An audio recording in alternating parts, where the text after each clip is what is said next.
রোদে শুকানোর ঝামেলা ছাড়াই মাত্র 30 মিনিটে টক ঝাল মিষ্টি আম শর্ত। ব্যাপারটা একটু অবিশ্বাস্য হলেও হ্যাঁ, এটাই সত্যি। আজকে এই গোপন রেসিপিটি আপনাদের মাঝে শেয়ার করব। আসসালামু আলাইকুম everyone, welcome back to my channel. আমার কথা শুনে হয়তো আপনারা অবাক হয়ে গেছেন, তাই না? রোদে শুকানোর ঝামেলা ছাড়া আবার আমসত্ত্ব তৈরি করা যাবে? হ্যাঁ, অবশ্যই যাবে, তবে আমার এই রেসিপিটি হুবহু আপনাদের ফলো করতে হবে।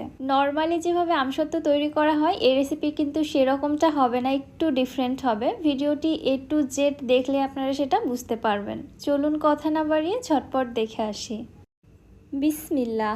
আমসত্ত্ব বানানোর জন্য ফার্স্টে আমি এখানে 1 কেজি কাঁচা আম নিয়েছি। ফার্স্টে আমের খোসাগুলোকে একটি পিলারের সাহায্যে পিল করে নিচ্ছি।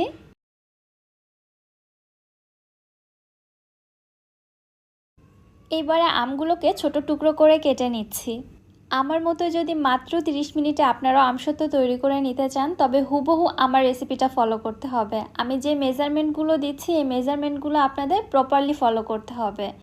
আমি আজকে 1 কেজি আমের আমসত্ত্ব আপনাদের তৈরি করে দেখাচ্ছি। আপনারা যদি আমের পরিমাণ বাড়িয়ে নেন ওই ক্ষেত্রে চিনির পরিমাণটাও বাড়িয়ে নিতে হবে, মানে সব কিছু ব্যালেন্স রাখতে হবে। আবারও বলছি, মেজারমেন্টগুলো একদম হুবহু ফলো করবেন। আমগুলোকে ঠিক এরকম ছোট টুকরো করে কেটে নিয়েছি। এর থেকে ছোট বা বড় হলে তাতে কোনো প্রবলেম নেই। চলে যাচ্ছি চুলাতে। কেটে নিয়ে আমগুলো একটি প্যানে নিয়ে নিচ্ছি। 1 কেজি আমের জন্য এখানে আমি চিনি নিয়ে নিচ্ছি 2.5 কাপ। তবে এখানে 2 কাপ পরিমাণে চিনি ব্যবহার করা যেতে পারে, কিন্তু 2 কাপের কম ব্যবহার করা যাবে না। আজকের এই আচারটা সম্পূর্ণ পানি ছাড়া তৈরি হবে, এজন্য ফার্স্টে আমের টুকরোর মধ্যে আমি চিনি দিয়ে দিচ্ছি। এখানে কোনো প্রকার পানি যাবে না। চিনি দেওয়ার পরে নেড়ে চেড়ে আমগুলোকে আমি সেদ্ধ করে নিব। যেহেতু এখানে পানি ব্যবহার করা হয়নি, শুধুমাত্র চিনি ব্যবহার করা হয়েছে, কিছুক্ষণ জাল করতে করতেই কিন্তু চিনি থেকে পানি ছেড়ে দিবে। ঠিক এই পর্যায়ে ঢাকনা দিয়ে ঢেকে আমগুলো সেদ্ধ করে নিতে হবে। চিনির মধ্যে আমগুলো কিন্তু গলে যাবে না, তবে যতক্ষণ পর্যন্ত না সেদ্ধ হচ্ছে ততক্ষণ জাল করে নিতে হবে। চেক করে দেখবেন আমগুলো সেদ্ধ হয়েছে কি না। যখন দেখবেন আমগুলো সেদ্ধ হয়ে গেছে ঠিক ওই পর্যায়ে একটি পটেটো ম্যাশার দিয়ে আমের টুকরোগুলোকে ম্যাশ করে নিচ্ছি।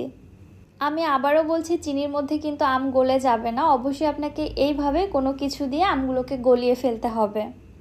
আমি ম্যাশার দিয়ে ম্যাশ করে নিচ্ছি। আপনারা আপনাদের সুবিধা মতো যে কোনো কিছু দিয়ে আমগুলোকে এভাবে গলিয়ে নেবেন।